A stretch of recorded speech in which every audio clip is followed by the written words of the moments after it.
الحمد للہ وکفی وسلام علی عبادہ الذین اصطفی اما بعد فاعوذ باللہ من الشیطان الرجیم بسم اللہ الرحمن الرحیم احسب الناس ان یترکوا ان یقولوا آمنا وهم لا یفتنون وَلَقَدْ فَتَنَ الَّذِينَ مِنْ قَبْلِهِمْ فَلَيَعْلَمَنَّ اللَّهُ الَّذِينَ صَدَقُوا وَلَيَعْلَمَنَّ الْكَاذِبِينَ وقال رسول الله صلى الله عليه وسلم بني الإسلام على 5 شهادة أن لا إله إلا الله وأن محمد رسول الله وإقام الصلاة وإيتاء الزكاة والحج وصوم رمضان رواه البخاری و مسلم سبحان ربک رب العزة عما یصفون وسلام علی المرسلین والحمد للہ رب العالمین اللہم صلی علی سیدنا محمد وعلی آل سیدنا محمد وبارک وسلم اللہم صلی علی سیدنا محمد وعلی آل سیدنا محمد وبارک وسلم اللہم صلی علی سیدنا محمد وعلی آل سیدنا محمد وبارک وسلم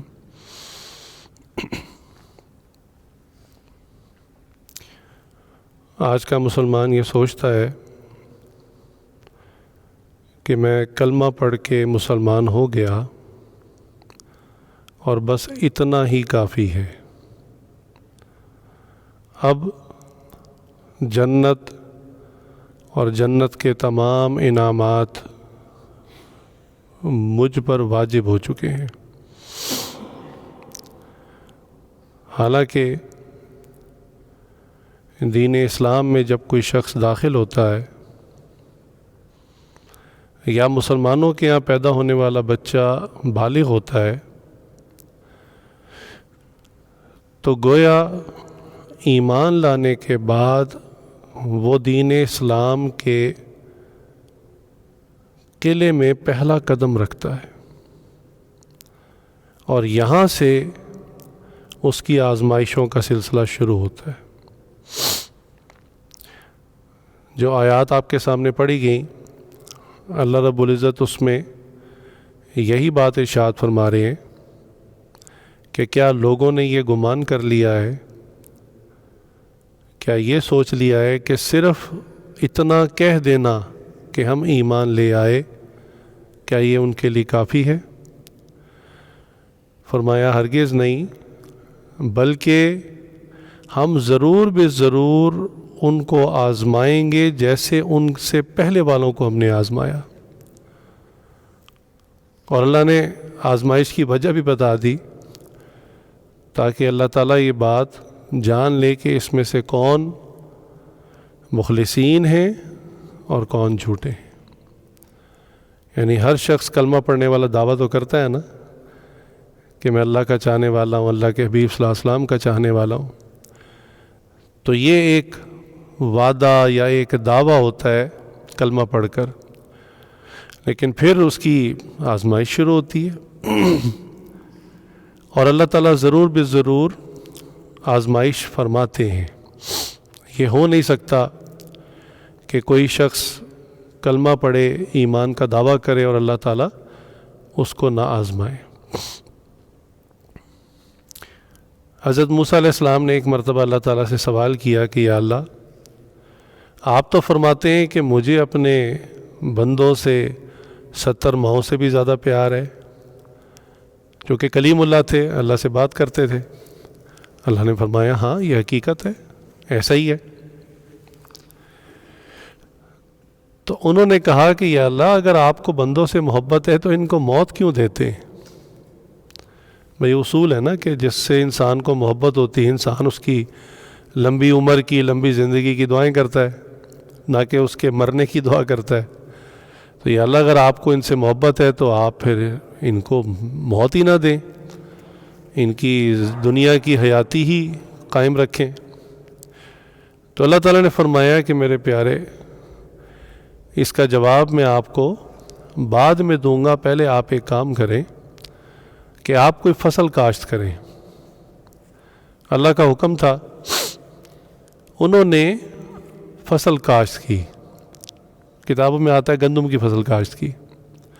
اب ظاہر سی بات ہے یہ ایک طویل وقت تھا، بیج ڈالا، کھاد ڈالی، پانی ڈالا، حفاظت کی، اور جب فصل اپنے وقت پر پک کر تیار ہو گئی تو انہوں نے فصل کو کاٹ لیا۔ جو دانہ تھا گندم کا وہ انہوں نے کلیکٹ کر لیا، اٹھا لیا، اور آپ کو پتہ ہے یہ اس کے ساتھ وہ تنکا ہوتا ہے، اس کو توڑی کہتے ہیں، تو وہ توڑی بھی جانوروں کے کام آ جاتی ہے، تو وہ بھی انہوں نے اپنی مطلب کی جتنی ضرورت تھی وہ لے لی، اور باقی جو فصل تھی یعنی باقی جو رہ گیا بھوسا تنکا جو بیکار چیزیں تھیں اس کو تلف کر دیا۔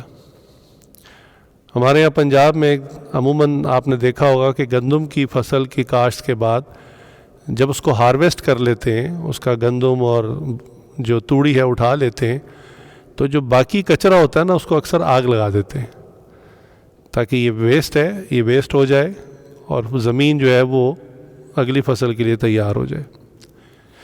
تو انہوں نے جب یہ معاملہ کر لیا تو اب جب اگلی مرتبہ اللہ رب العزت کی بارگاہ میں گئے، ملاقات ہوئی، تو اللہ نے اس وقت سوال کیا کہ میرے پیارے کلیم اللہ، آپ نے اتنی محنت سے بیج ڈالا، حفاظت کی، کھاد ڈالی، پانی لگایا، اور اس کے بعد وہ فصل جو ہے وہ بڑی ہو گئی، لہلہانے لگی، اور جب وہ بالکل اپنے پیک پہ عروج پہ آ گئی تو آپ نے ساری فصل کاٹ دی، یا آپ نے کیا کیا؟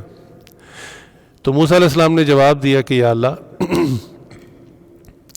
اس فصل میں جو کام کی چیزیں تھیں، جو گندم کے دانے تھے یا جو توڑی تھی، وہ میں نے سب کلیکٹ کر لی، اٹھا لی، اور جو بیکار چیزیں تھیں بھوسا وغیرہ اس کو میں نے جلا کر ختم کر دیا۔ تو اللہ تعالیٰ نے اس وقت فرمایا کہ آپ نے مجھ سے ایک مدت پہلے سوال پوچھا تھا کہ آپ اگر لوگوں سے محبت کرتے ہیں تو ان کو موت کیوں دیتے ہیں؟ تو اللہ نے فرمایا کہ ہم نے موت کو اسی لیے پیدا کیا تاکہ ہم ان کو آخرت میں اکٹھا کریں، اور اس میں جو ہمارے کام کے بندے ہیں، جو ہمارے لیے پھل اور دانوں کی مانند ہیں، ان کو چن کر اپنے انعام والی جگہ جنت میں بھیج دیں، اور جو بیکار بھوسے تنکے کی مانند ہے ان کو جہنم کی آگ میں ڈال کے جلا دیں۔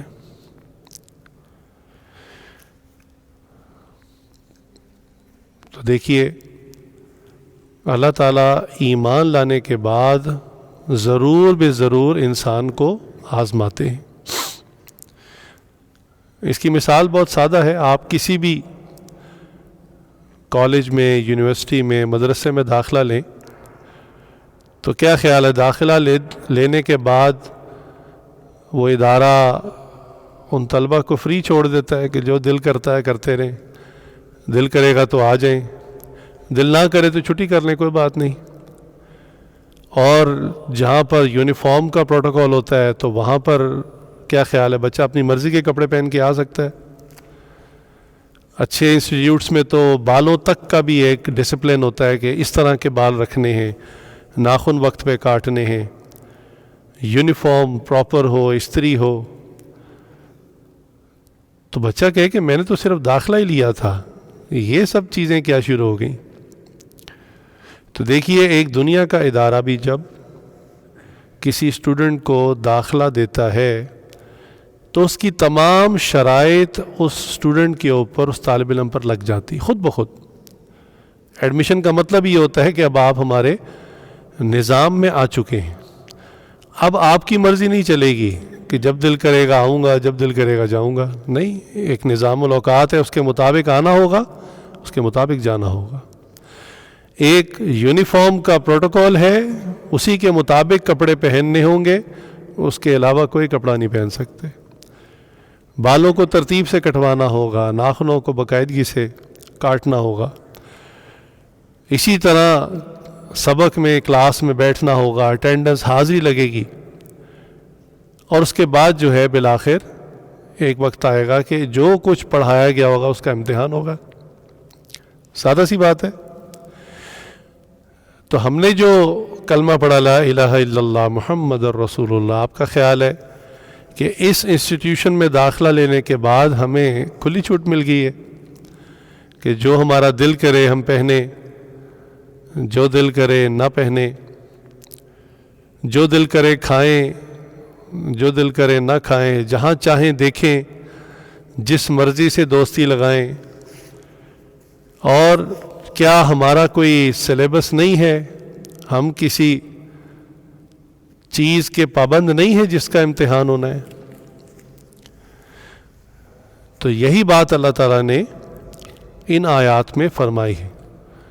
احسب الناس ان یترکوا ان یقولوا آمنا وہم لا یفتنون، کہ لوگ یہ سوچنا شروع ہو گئے کہ صرف کلمہ لا الہ الا اللہ پڑھنے کے بعد اب ہم کامیاب ہو گئے، ہم تو جنت میں پہنچ گئے سیدھا، ہمارا کوئی امتحان نہیں، کوئی آزمائش نہیں، کچھ بھی نہیں. تو اللہ فرما رہے ہیں ایسا ہرگز نہیں ہے. تو اب ایک سوال پیدا ہوتا ہے کہ ایمان لانے کے بعد، کلمہ پڑھنے کے بعد پھر ہمارا پرچہ ہے کیا، ہمارا ایگزام ہے کیا؟ تو اس ایگزام کا جو بنیادی ڈھانچہ ہے، جو بالکل بیسک سٹرکچر ہے، وہ آپ کے سامنے حدیث پیش کی جو متفق علیہ ہے کہ رسول اللہ صلی اللہ علیہ وسلم نے فرمایا کہ اسلام کی بنیاد 5 چیزوں پر ہے. سب سے پہلے گواہی دینا کہ میں اللہ تعالیٰ کو الہ مانتا ہوں اور محمد صلی اللہ علیہ وآلہ وسلم کو ان کا رسول مانتا ہوں. اس کے بعد نماز کو قائم کرنا، نماز کو ادا کرنا، زکوٰۃ کو دینا، حج کو کرنا اور رمضان کے روزے رکھنا. ان کو عام طور پہ 5 پلرز آف اسلام بھی کہہ دیتے ہیں، اسلام کے 5 بنیادی ستون بھی کہہ دیتے ہیں. تو یہ بنیاد ہے ہمارے امتحان کی، یہ بالکل بیسک سادہ سی چیز ہے سمجھنے کی. دیکھیں کوئی بھی عمارت بغیر ستون کے کھڑی نہیں ہو سکتی. کوئی بھی عمارت بنتی ہے دنیا میں تو پہلے اس کا بنیادی ڈھانچہ کھڑا ہوتا ہے، اس میں پلرز ہوتے ہیں، پلرز کے اوپر چھت ڈلتی ہے. تو یہ بنیادی جب ڈھانچہ کھڑا ہو جاتا ہے نا، پھر اس کی آرائش کی جاتی ہے، اس کو ڈیکوریٹ کیا جاتا ہے، اس میں پھر پینٹ کیا جاتا ہے، ٹائلیں لگائی جاتی ہیں، خوبصورت دروازے لگائے جاتے ہیں، کھڑکیاں لگائی جاتی ہیں، شیشے لگائے جاتے ہیں، پھر کارپیٹ بچھایا جاتا ہے، پھر فرنیچر لایا جاتا ہے. تو بنیاد کس پر ہوتی ہے؟ ان ستونوں پر جس پر چھت کھڑی ہوتی ہے، اس کے بعد یہ سب کچھ ہوتا ہے. کوئی بندہ خالی پلاٹ لے لے اور پلاٹ لے کر مٹی کے اوپر ہی قالین بچھا دے، اس پہ فرنیچر رکھ دے اور اپنا سامان لا کے رکھ دے، تو ہر آدمی اسے کہے گا تم کتنے بے وقوف ہو کہ تم نے بنیادی ڈھانچہ مکمل نہیں کیا اور اس کی جو ہے آرائش کے اندر لگ گئے. اور ایسا کرتا بھی کوئی نہیں. چنانچہ اس بات پر اس لیے اتنا زور دیا جا رہا ہے کہ بعض اوقات ایک بندہ تصوف کے اندر اگلے مقامات کی سیر کے چکر میں ہوتا ہے کہ مجھے جو ہے وہ فنا فی الرسول حاصل ہو جائے، فنا فی اللہ کی کیفیت حاصل ہو جائے، اور میری روح جو ہے وہ سیر الی اللہ کرے، اور مراقبے میں مجھے وہ لطائف اور کیفیات جاری ہو جائیں جو ہمارے اکابرین کو، اولیاء اللہ کو ہوا کرتی تھیں. امیدیں تمنائیں یہاں تک ہوتی ہیں. یہ آرائش والی بات ہوئی، یہ ٹائلیں لگانے والی بات ہوئی، کارپیٹ رکھنے والی بات ہوئی، فرنیچر رکھنے والی بات ہوئی، لیکن اس کا ابھی اسلام کا بنیادی ڈھانچہ ہی مکمل نہیں ہوتا، بیسک سٹرکچر ہی کمپلیٹ نہیں ہوتا. تو جس طرح میں نے مثال دی کہ کسی عمارت کے لیے پہلے بنیادی ڈھانچہ مکمل کیا جاتا ہے، پھر اس کے بعد اس کی ڈیکوریشن کی طرف آیا جاتا ہے. تو یہ تو نہ ہو کہ ابھی اس کی توحید کا ہی مسئلہ خراب ہو، چلو شرک فی ذات تو نہ کرتا ہو لیکن شرک فی صفات کرتا ہو. اللہ کی صفات میں لوگوں کو یا کسی چیز کو شریک کرتا ہو. آپ سوچتے ہوں گے کہ بھی مسلمان ایسا کیسے کر سکتا ہے؟ جی بالکل کر سکتا ہے، آج کل کرتے بھی ہیں. شرک تو اتنی باریک چیز ہے جس کو پہچاننا بھی بعض کا مشکل ہوتا ہے. وہ کسی نے ایک اچھی مثال دی، فرمایا کہ دیکھو اگر آپ کے سامنے ایک سونے کی بنی ہوئی مورتی رکھ دی جائے، بت رکھ دیا جائے جو گولڈ کا بنا ہو، سونے کا بنا ہو، اور کہا جائے کہ بھائی اس مورتی سے کیا آپ کے زندگی کے سارے مسئلے حل ہو جائیں گے؟ آپ کہیں گے توبہ توبہ، مجھے شرک کی دعوت دیتے ہو، اس سونے کے بنے ہوئے مورتی کی اور بت کی دعوت دیتے ہو، توبہ توبہ. تو اگر وہ بندہ اس مورتی کو میلٹ کر کے، پگھلا کے اس کے کوائن بنا دے، سکہ رائج الوقت بنا دے، اور ان کو بیچ کے نوٹ لے آئے سامنے، اب آپ کے سامنے نوٹوں کا ڈھیر لگاؤ اور پوچھا جائے کہ بتاؤ اس سے اب تمہارے سارے مسئلے حل ہوں گے؟ جناب اسی سے تو ہوں گے، یہی تو سارا مسئلہ ہے. آج سارے کام ہی میرے اس کی وجہ سے رکے ہوئے ہیں، اسی نے تو کرنے ہیں سارے کام. تو دیکھیے شرک فی صفات ہو رہا ہے کہ نہیں ہو رہا؟ وہ چیزیں جو اللہ سے ہونے کی امید ہے وہ اور چیزوں کے ساتھ یا اور بندوں کے ساتھ جوڑ دینا، اسی کو شرک فی صفات کہتے ہیں. تو اس کا مطلب ہے توحید کا ہی جو پہلا بیسک پلر ہے وہی مضبوط نہیں ہے. آج کل بعض لوگ جو ہیں وہ پیر صاحب کے فوت ہو جانے پر ان کو ان مقامات پہ پہنچا دیتے ہیں کہ جو بیچارے کو زندگی میں بھی حاصل نہیں ہوتا. زندگی میں بھی اس کو ذوف ہوتا ہے، بیمار ہو جاتے ہیں، کھانسی نزلہ زکام لگ جاتا ہے، کوئی وائرس لگ جاتا ہے، کینسر لگ جاتا ہے، زندگی میں تو اتنا ذوف. اور موت کسے کہتے ہیں؟ موت عاجزی اور انکساری کی آخری شکل ہوتی ہے، یہ لاسٹ سٹیج ہے عاجزی انکساری کی. کتنی عاجزی کہ مردہ اپنے آپ کو خود غسل بھی نہیں دے سکتا کہ اب اللہ کی ملاقات کے لیے جانا ہے تو چلو میں اپنے آپ کو پاک صاف کر لوں. اتنی عاجزی انکساری کہ وہ خود غسل نہیں کر سکتا، لوگ اسے غسل دیتے ہیں. یہ بہت بڑے پیر صاحب ہیں، ان کو غسل لوگ دے رہے. جو لوگ غسل دیتے ہیں ویسے دینا چاہیے. نبی صلی اللہ علیہ وسلم نے فرمایا اس بارے میں بھی کہ انسان کی جو ہے وہ اس کا ایمان تازہ ہوتا ہے اور اس حوالے سے یقین آتا ہے کہ میں نے بھی مرنا ہے، تو کم از کم ایک آدھ بار کسی کو غسل دینا چاہیے. تو انسان ہے، ضعیف ہے، کوئی بھی ہو سکتا ہے. جب بندہ فوت ہو جاتا ہے تو جسم کے اعضاء ڈھیلے ہو جاتے ہیں اور انسان نے اپنے اندر جو پیشاب پخانہ روکا ہوتا ہے وہ بھی مردے کا نکل جاتا ہے. وہ جو غسال ہوتا ہے نا، جو غسل دیتا ہے، وہ پھر اس کو واش کرتا ہے. انسان ہے، یہ انسان کی حقیقت ہے. تو وہ مردہ اتنی عاجزی کی شکل کو پہنچ چکا کہ وہ اپنی غلاظت کو بھی خود صاف نہیں کر سکتا، خود غسل بھی نہیں لے سکتا، اور پھر خود اٹھ کر قبرستان جا کر اپنی قبر میں بھی نہیں لیٹ سکتا. اس کو 4 سے 5 بندے چاہیے جو اس کی نماز پڑھیں اور اس کو جا کے قبرستان میں اس کی قبر میں ڈال کے آئیں. یعنی آج عجز اور انکساری کی انتہا پہ پہنچا ہوا ہے. نہ غسل لے سکتا ہے، نہ اپنا لباس بدل کے کفن پہن سکتا ہے، نہ اٹھ کے قبرستان جا سکتا ہے، اب لوگوں کا محتاج. لیکن اس کو جب دفن کر دیتے ہیں تو لوگ کہتے ہیں ہمارے پیر صاحب پہنچ گئے. کہاں پہنچے تو اللہ ہی جانتے ہیں، لیکن پہنچ گئے جی. وہ اب اتنے اختیارات ان کے ساتھ جوڑ دیتے ہیں نعوذ باللہ، جو اصل میں اللہ کی صفات ہے، کہ اب بیٹا پیر صاحب دیں گے، مکان پیر صاحب دیں گے، چادر چڑھاؤ، سجدہ کرو، سب کچھ ملے گا اس در سے، کہتے ہیں نا لوگ.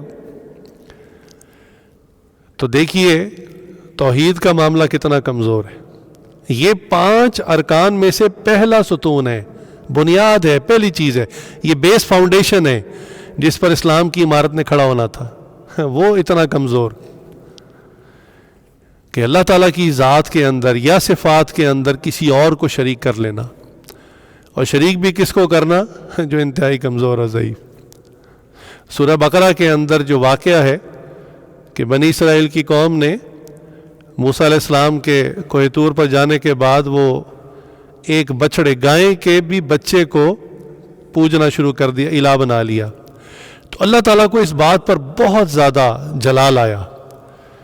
اس میں بہت ساری وجوہات لکھی. ایک وجہ تو یہ لکھی ہے کہ ویسے تو اللہ تعالیٰ کا کوئی ہمسر نہیں، اللہ کے کوئی مقابل نہیں، لیکن اتنی ان کی عقلیں مسخ ہو گئیں کہ اللہ کے مقابلے میں جس کو الہ بنایا وہ مکمل گائے کو بھی نہیں، جوان گائے کو بھی اگر بناتے تو چلو پھر گائے تو خود بڑا بے وقوف جانور سمجھا جاتا ہے، بدھو سا جانور، سیدھا سادہ جانور سمجھا جاتا ہے، اور اس گائے کا بھی بچہ، تو بچے میں تو عقل سمجھ اور کمزور ہوتی ہے.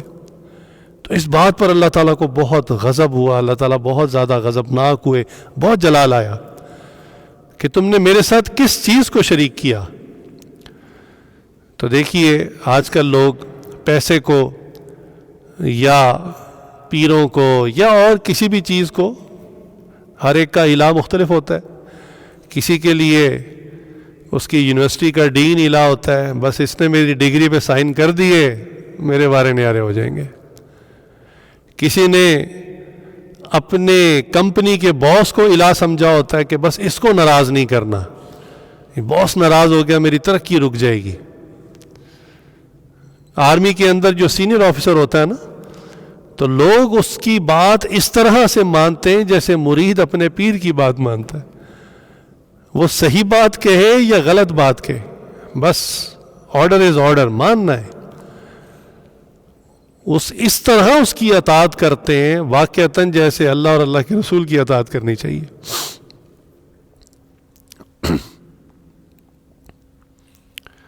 وہ کسی نے فوج کے بارے میں ایک لطیفہ سنایا، خود بھی فوجی تھا، امید ہے سچائی واقعہ بتایا ہوگا. اس نے کہا ہمارے یہاں فوج میں چونکہ جنگ تو ہر وقت نہیں ہوتی، تو فوجی پھر جب ویلے بیٹھے ہوتے ہیں نا تو پھر وہ افسران سے دیکھا نہیں جاتا، کسی نہ کسی کام میں لگا کے رکھتے ہیں، اور اطاعت بھی سکھانی ہوتی ہے. تو کہنے لگے ایک فوجی نے، افسر نے جوان کو بلایا، جوان ادھر آؤ. وہ آیا، جی یس سر. انہوں نے کہا یہاں کھڈا کھودو، 10 فٹ چوڑا، 10 فٹ لمبا، 10 فٹ گہرا. اب وہ صبح سے شام ہو گئی، وہ کھڈا کھود رہا ہے. کہیں اندھیرے میں جا کے نا اس کی وہ ٹاسک پورا ہو گیا. وہ آیا آ کے سلوٹ مارا، سر مشن پورا ہو گیا. انہوں نے کہا اچھا چیک کرواؤ. فیتا لے کے گئے، انچز ٹیپ لے کے گئے، دیکھا 10 فٹ لمبا، 10 فٹ چوڑا، 10 فٹ گہرا، بالکل ٹھیک ہے، شاباش، اب مٹی ڈال کے اس کو بند کر دو. اور وہ نہ نہیں کر سکتا کہ یہ آپ نے کیا کروایا مجھ سے، ایسی اطاعت. تو خیر بات تو کسی اور طرف نکل جائے گی. بس مختصراً یوں کہ جو اطاعت اللہ کی اور اللہ کے رسول کی کرنی چاہیے، بعض اوقات ہم وہ انسانوں کی کر رہے ہوتے ہیں یا چیزوں کی کر رہے ہوتے ہیں. پیسے کے بارے میں آج مسلمان اکثر یہ سوچ رہا ہوتا ہے کہ میری تنخواہ 50,000 ہے، اگر صرف 20,000 اور بڑھ جائے میرے سارے کام ہو جائیں گے. جس کی 80,000 ہے وہ سوچتا ہے کسی طرح 1,00,000 ہو جائے میرے سارے مسئلے حل ہو جائیں گے. جس کی 1,00,000 ہے وہ سوچتا ہے کسی طرح 1,50,000 ہو جائے تو بس سب ٹھیک ہو جائے گا. تو یہ سوچنے کی بات ہے کہ ہم نے کلمہ پڑھا ہے لا الہ الا اللہ محمد رسول اللہ، اور یہ بنیاد ہے توحید. اس میں ہم کسی بھی شخص کو یا چیز کو شامل نہ ہونے دیں. یہ تو بیس لائن ہے، پہلا پلر یہ ہے. تو پھر اس کے بعد تمام اعمال پھر قابل قبول ہیں. اگر یہی نہیں ہے تو پھر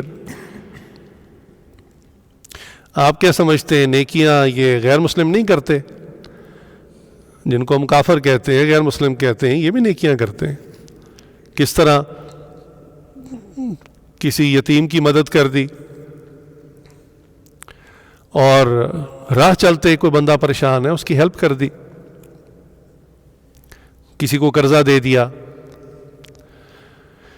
اکثر یہ یورپ وغیرہ سائڈ پر چونکہ اب شادیوں کا رواج ختم ہو گیا، اولاد ہوتی نہیں، تو جو زندگی میں پیسہ کمایا ہوتا ہے نا، تو مرتے وقت اپنے وکیل کو وہ وصیت کر جاتے ہیں کہ میرے مرنے کے بعد یہ میری تمام دولت جو ہے نا یہ آرفنیج میں دے دیں، یتیم خانے میں دے دیں۔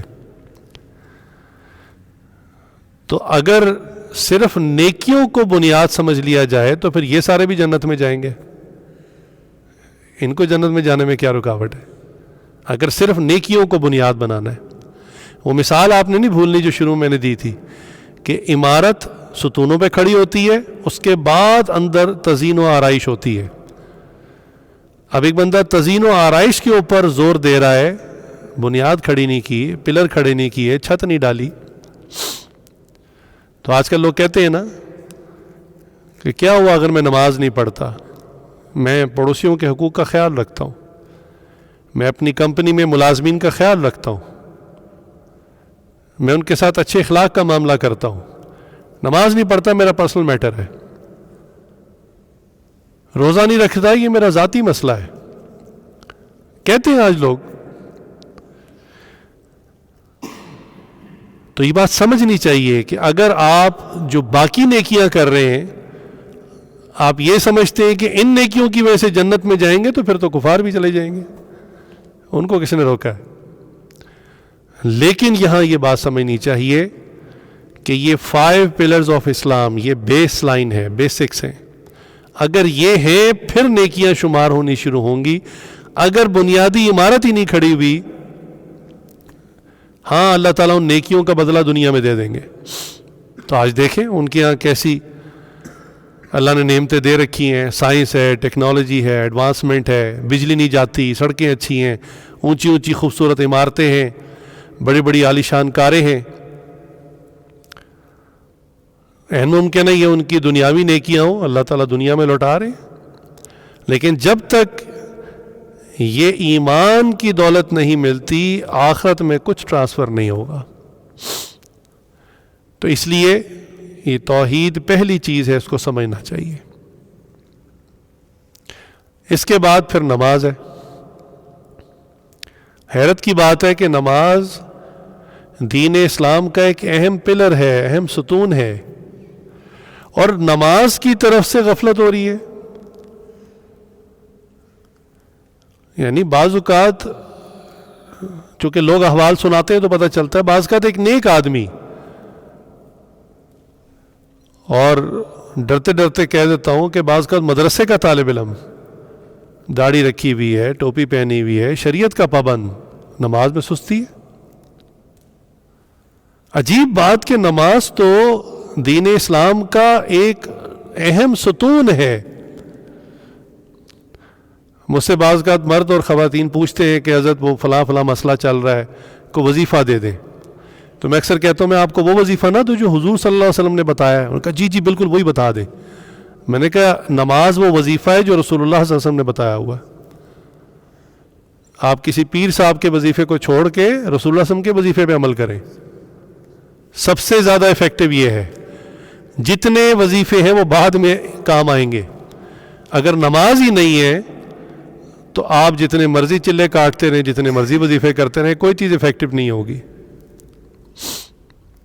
یہ بنیاد ہے۔ نماز کی اہمیت کیا ہے؟ رسول اکرم صلی اللہ علیہ وآلہ وسلم نے فرمایا کہ نماز کی حیثیت دین اسلام میں ایسے ہے جیسے آدمی کے جسم میں اس کی سر کی اہمیت ہوتی ہے۔ جو جسم میں سر کی ویلیو ہے وہ دین اسلام میں نماز کی ویلیو ہے۔ اب آپ دیکھیں، اللہ عافیت فرمائے، بعض کا تو ایکسیڈنٹ ہوتا ہے، کسی بندے کا بازو کٹ جاتا ہے، زندہ تو رہتا ہے نا وہ، کسی کی ٹانگ کٹ جاتی ہے، زندہ تو رہتا ہے۔ بعض کا اتنا برا ایکسیڈنٹ ہوتا ہے کہ دونوں ٹانگیں کٹ جاتی، دونوں بازو کٹ جاتے، بندہ پھر بھی زندہ ہوتا ہے۔ لیکن آپ نے کبھی ایسا کوئی بندہ نہیں دیکھا ہوگا، نہ سنا ہوگا جس کا سر کٹ جائے اور بندہ زندہ ہو، موت واقع ہو جاتی ہے۔ تو رسول اکرم صلی اللہ علیہ وسلم فرما رہے ہیں کہ جو بندہ نماز نہیں پڑھتا اس کی اسلامی اور ایمانی اعتبار سے موت واقع ہو جاتی ہے۔ اب آپ کر لیں باقی وظیفے اور چلے، نماز کی اتنی اہمیت ہے۔ اور نماز بھی پھر صحیح طرح ادا کرے، صرف لگے باندھے اور گزارے کی نہیں، عشق والی نماز، محبت والی نماز۔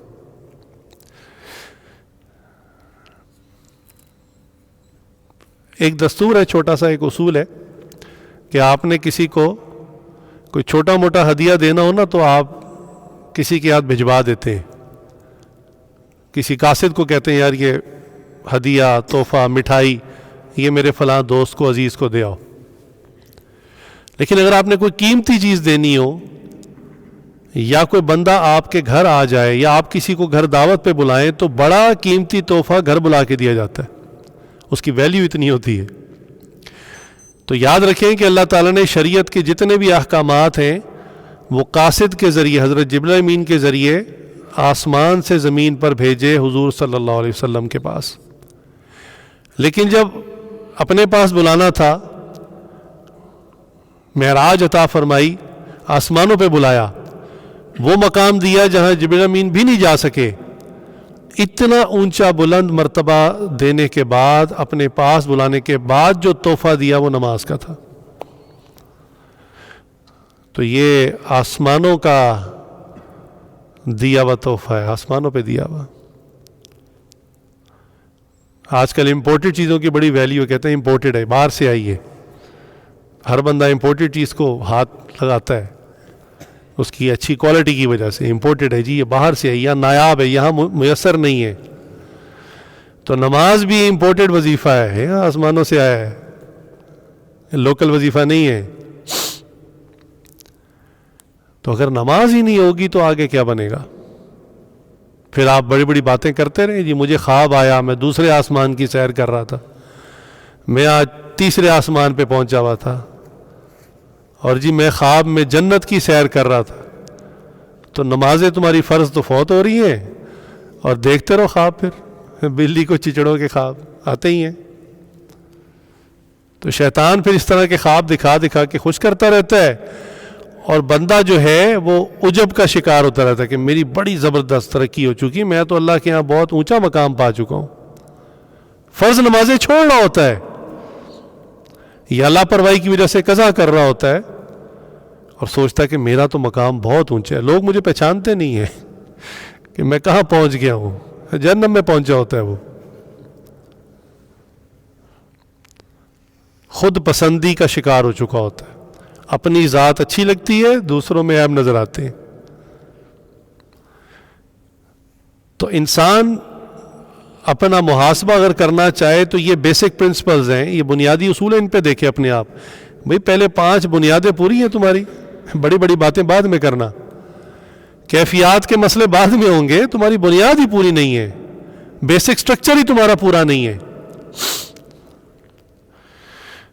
اللہ اکبر۔ میرے شیخ حضرت غلام دستگیر صاحب رحمۃ اللہ علیہ بہت بڑے اللہ والے تھے، تو یہ عاجز ان کی صحبت میں جب جاتا تھا تو عمر ذرا چھوٹی تھی،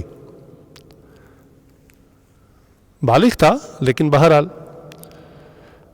تو ایک مرتبہ ان کے یہاں چونکہ فاصلہ کافی تھا، اس عاجز کے گھر سمجھیں اس وقت لاہور جس سائز کا تھا، تو ایک کونا اس عاجز کا گھر تھا اور دوسرا کونا شیخ کا گھر تھا۔ اس زمانے میں اس عاجز کے پاس کوئی سواری بھی نہیں ہوتی تھی، کوئی موٹر سائیکل وغیرہ، تو اکثر ویگن بدلتا تو 2 سے 3 ویگنیں بدلنی پڑتی۔ خیر بعض کا لیٹ ہو جاتا، تو ترتیب یہ تھی کہ ہم سالکین جب جاتے تو مسجد میں جا کر ذکر کرتے، اور حضرت کی طبیعت ٹھیک ہوتی تو حضرت خود تشریف لے آتے، حضرت بھی ذکر فرماتے یا ساتھیوں سے ملتے، اور اگر طبیعت ٹھیک نہ ہوتی تو پھر ذکر کے بعد حضرت ساتھ ہی مسجد کے ساتھ ہی گھر تھا، تو ساتھیوں کو بلوا لیتے اپنے کمرے میں، پھر وہاں ملاقات ہوتی۔ تو یہ عاجز ایک دن جو ہے کچھ لیٹ ہو گیا، تو مسجد میں گیا، مسجد خالی تھی، تو خیر ذکر وغیرہ میں مشغول تھا، تو حضرت کے صاحبزادے چھوٹے وہ آئے، انہوں نے کہا آ جائیں اندر، بلا رہے ہیں۔ تو میں بھی چلا گیا، میں گیا تو دیکھا کہ حضرت کا جو کمرہ ہے اس میں وہ سارے جتنے سالکین تھے، ہمارے پیر بھائی تھے، وہ سب ایسے ہاتھ باندھ کے کھڑے ہیں، اکثر کے چہرے لال ہیں اور جھکے ہوئے شرم سے، تقریباً سب کی یہ حالت تھی۔ تو جب یہ حاجز اندر گیا تو اندازہ ہو گیا کہ کام خراب ہے. لگتا ہے حضرت جلال میں کہ ابھی سب کو ڈانٹ پڑی ہے نا, سب کے چہروں سے وہ فیس ریڈنگ ہو رہی تھی کہ کام ہوا ہے آج. اور حضرت کو دیکھا تو حضرت بھی انتہائی سنجیدہ, اور حضرت کے بھی چہرے پر جو ہے نا ناگواری کے آثار تھے. تو یہ آج ڈرتے ڈرتے آگے بڑھا. ابھی داخل ہی ہوا تھا, حضرت نے ایک ساتھی سے کہا ان سے بھی ذرا سن لیں. اب مجھے تو معاملے کا پتہ نہیں کہ کیا معاملہ چل رہا ہے. تو اس ساتھی نے بھی کپ کپاتی آواز میں کہا کہ آپ کو دعائے قنوت آتی ہے؟ تو مجھے نہیں آتی تھی. تو میں نے کہا جی نہیں, اور واللہ اس وقت یہ حالت تھی کہ اگر آتی بھی ہوتی تو میں بھول چکا تھا. حضرت کا روب بہت تھا, اور جو سینیریو بنا ہوا تھا, جو ماحول بنا ہوا تھا, تو اس میں تو بندے کو آتی بھی ہو تو بھول جائے, اور مجھے تو آتی نہیں تھی. میں نے کہا جی مجھے نہیں آتی. اب جو میری حالت تھی, باڈی لینگویج جو حضرت نے دیکھی کہ میں کانپنا شروع ہو گیا ہوں کہ مجھے دعائے قنوت نہیں آتی, اور میرے چہرے پہ رنگت بدل گئی, پسینہ آنا شروع ہو گیا. حضرت نے فوراً بھانپ لیا. میں آپ گھبرائیں نہیں, آپ تو بھی چھوٹے ہیں, یہ جتنے کھڑے ان کو بھی نہیں آتی. تو کچھ حوصلہ ہوا کہ اچھا میں اس تالاب میں اکیلا نہیں ہوں, میرے ساتھ اور بھی ہیں. پھر حضرت کوئی کلام کر رہے تھے جو میرے آنے پر بند ہو گیا تھا, حضرت نے پھر شروع کر دیا. تو یہی مضمون تھا. حضرت نے فرمایا کہ میں تصوف کی باریکیاں آپ کو بتا رہا ہوں, میں آپ کو اونچے اعلیٰ درجات اور مقامات کی باتیں بتا رہا ہوں. حالت آپ کی ہے کہ آپ کو دعائے قنوت نہیں آتی, جو کہ واجب ہے. فرمایا عشاء کی نماز میں 3 وتر واجب ہیں, اور ان وطروں میں جو آخری رکعت ہے اس میں دعائے قنوت واجب ہے. وہ نہ پڑھے تو وطر ادا نہیں ہوتے, وطر ادا نہیں ہوتے تو عشاء مکمل نہیں ہوتی. تو میں تو آپ لوگ کے تو فرائض کا مسئلہ پھنسا ہوا ہے, اور میں آپ کو کون کون سی باریکیاں بتا رہا ہوں تصوف کی. تو حضرت نے یہ مضمون جو ہے شروع کر دیا. ایسا نہیں تھا کہ سب کو نہیں آتی تھی, حضرت نے عموماً بات کر کے سب کے اوپر کہا. حالانکہ بہت سارے ساتھیوں کو آتی تھی, بعض کی کوئی تجوید ٹھیک نہیں تھی, حضرت نے سنی, اور حضرت کے سامنے تو پھر بندہ تجوید بھی بھول جاتا ہے. لیکن بہرحال کچھ ساتھیوں کو نہیں بھی آتی تھی. تو حضرت نے پھر اس کو حکم فرمایا کہ اب آپ نے مجھے 1 ہفتے میں یاد کر کے سنانی. اور حالت یہ تھی کہ میں نے گھر آ کے راتوں رات یاد کر لی خوف کی وجہ سے. اس کی وجہ کیا تھی وہ میں آپ کو بتانا چاہتا ہوں کہ بچپن میں جب نماز سیکھتا ہے بچہ, تو عام طور پہ دعائے قنوت چونکہ لمبی ہوتی ہے نا, تو گھروں میں والدین یا عموماً قاری صاحب کہتے ہیں کہ بیٹا آپ نماز شروع کر دیں, اور اس جگہ پہ دعائے قنوت پڑھنی ہوتی, دعائے قنوت یاد نہیں ہوتی. تو وہ کیا کہتے ہیں کہ آپ اس جگہ خاموش رہنے کے بجائے کچھ پڑھ لیں, چلو قل واللہ پڑھ لیں. اور حالت یہ ہوتی ہے کہ بندہ 70 سال کا ہو جاتا ہے, وہ وطروں میں قل واللہ ہی پڑھ رہا ہوتا ہے. مجھے ایسے لوگ ملے, انہوں نے کہا ہماری اتنی عمر ہو گئی ہے, بس وہ بچپن میں قل واللہ سنی تھی, ہم تو یہ سمجھے تھے قل واللہ سے نماز بالکل درست ہو جاتی ہے, تو ہم تو قل واللہ ہی پڑھتے ہیں وطروں میں. تو یہ سوچنے کی بات ہے کہ نماز اسلام کا دوسرا اہم ستون ہے, اور ہمارا اگر وہ دوسرا ستون ہی اتنا کمزور ہے تو ہم نے تصوف میں روحانیت میں آگے کیا بڑھنا ہے؟ ہم کیا 3، 4، 5ویں آسمان کی باتیں کریں؟ ہماری تو زمین پہ بنیاد پکی نہیں ہے. اگر نماز کا شوق نہیں ہے یا دل نہیں چاہتا تو یہ نہیں ہے کہ بتائیں حضرت جی ہمارا دل نہیں کرتا نماز پڑھنے کا. رونا چاہیے اس پہ, یہ رونے کا مقام ہے کہ وہ وظیفہ جو اللہ نے آسمانوں پہ بلا کر دیا, حضور اکرم صلی اللہ علیہ وسلم کا اپنا کیا حال تھا. اللہ اکبر.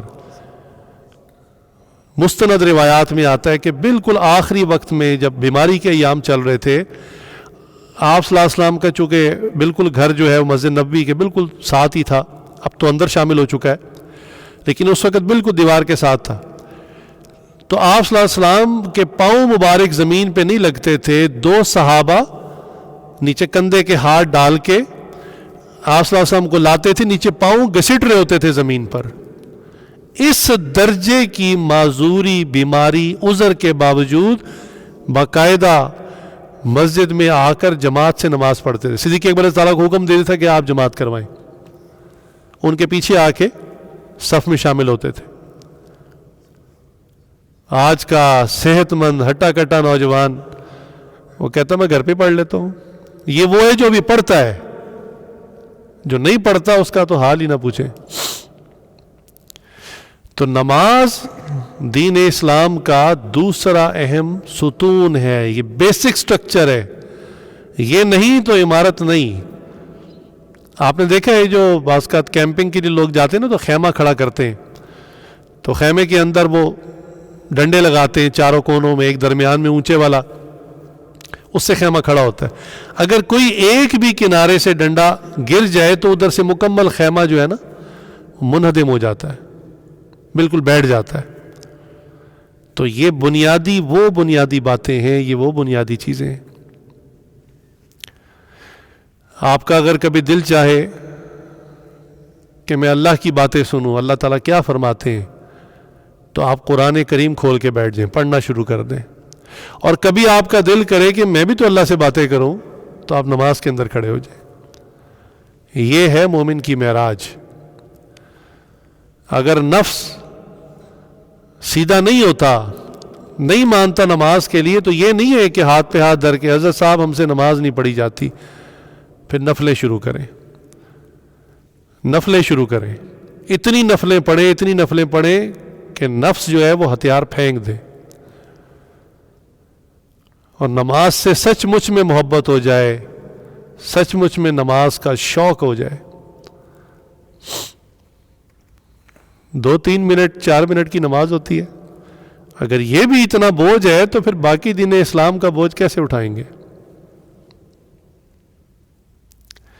یہ جو فرائض ہیں ان کے بارے میں ایک بنیادی بات عرض کرنی ہے، کیونکہ اگلے جو پوائنٹس آ رہے ہیں ان میں اس بات کو سمجھنا ضروری ہے کہ فرض کی ڈیفینیشن کیا ہے، فرض کی تعریف کیا ہے، یہ سمجھ لیں.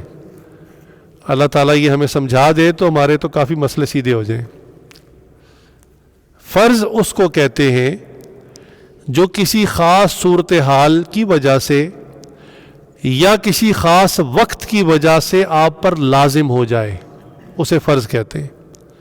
اس میں آپ کا اختیار، آپ کی نیت کا کوئی عمل دخل نہیں ہے.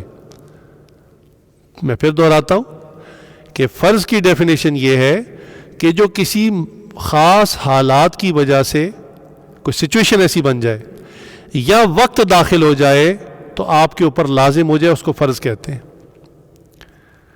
اب مثال کے طور پہ ایک شخص کہتا ہے جی میں تو عشاء کی نماز کی نیت ہی نہیں کی، میں جب دل کرے گا نیت کر لوں گا، پڑھ لوں گا. تو ان کو کہا جائے گا کہ جناب آپ نیت کریں یا نہ کریں، سورج غروب ہو چکا، عشاء کا وقت داخل ہو گیا، آپ کی نیت کا یا آپ کی چاہت کا اس سے کوئی تعلق نہیں. سورج تو چل رہا ہے نا اپنے وقت. اب ایک بندہ کہے صبح فجر کے وقت میں نا میں تو ارادہ ہی نہیں کروں گا، میں نیت ہی نہیں کروں گا، تو فجر کیسے مجھ پہ فرض ہو جائے گی؟ تو کہیں گے جناب آپ کی نیت کا، آپ کی خواہش کا کوئی اعتبار نہیں، کوئی تعلق ہی نہیں ہے. سورج اللہ کے حکم سے نکلے گا اور جب وہ وقت آئے گا، وقت داخل ہوگا تو فجر فرض ہو جائے گی آپ پہ. اسی طرح ظہر جب زوال کے بعد ظہر کا وقت داخل ہوگا، ظہر فرض ہو جائے گی. آپ نیت کرتے ہیں یا نہیں کرتے آپ پہ لازم ہو جائے گی. اس کو کہتے ہیں فرض. اسی طرح زکوٰۃ کا مسئلہ کہ بھی آپ کہتے ہیں بھی میں نے تو زکوٰۃ نکالنے کا ارادہ ہی نہیں کیا، پلان ہی نہیں کیا، نیت ہی نہیں کی. بھئی آپ نیت نہیں کرتے، ارادہ نہیں کرتے، نہ کریں. جب آپ نے اتنا مال جمع کر لیا کہ وہ نصاب کی لائن سے اوپر چلا گیا، صاحب نصاب ہو گئے آپ، اور سال بھی گزر گیا، اب آپ نیت کریں یا نہ کریں زکوٰۃ آپ پر فرض ہو گئی.